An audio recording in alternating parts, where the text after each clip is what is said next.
All right, so some interesting news there from Sam. He says the biggest question mark, Herc, is Sergino Dest.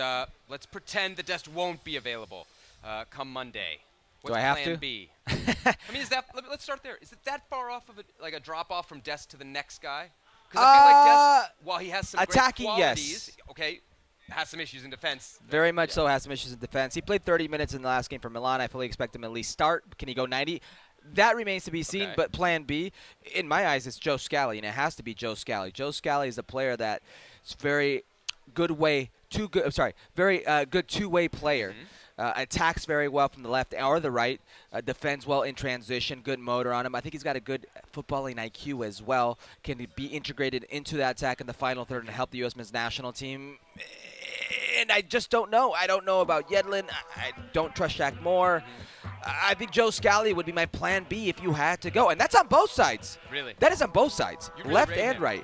Do you feel like that's the same case internally? Because every time we've talked about Joe Scally on this show, I feel like we're the ones asking, why isn't he getting called up? Why isn't he playing more? You know, you said earlier that Tata Martino has his favorites. Gregg Berhalter has his favorites. And he also has those guys that for whatever reason he's not trusted. Let me stop you right there. The outside backs, Dest and Robinson, whether you say those are Berhalter favorites or not, those guys are lockdown starters, right? Scally's not going over either of those. Yes, but Shaq Moore made the list over Scally against Panama. Okay. You think Shaq Moore's ahead of Scally in the pecking order here?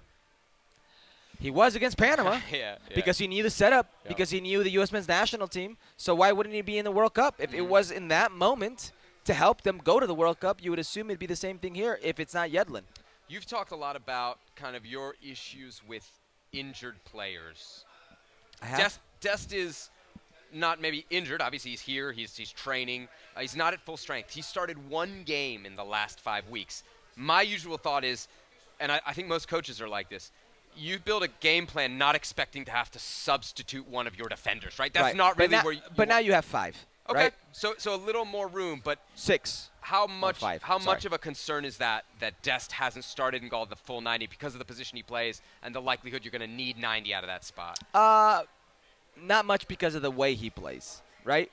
And you mentioned that he didn't start 3 games in a window, so he probably won't start 3 games in the group phase. So if you're going to use him for 2, and they got three other right backs on the roster, 3 other right backs on the roster, you would assume that would be a non-issue.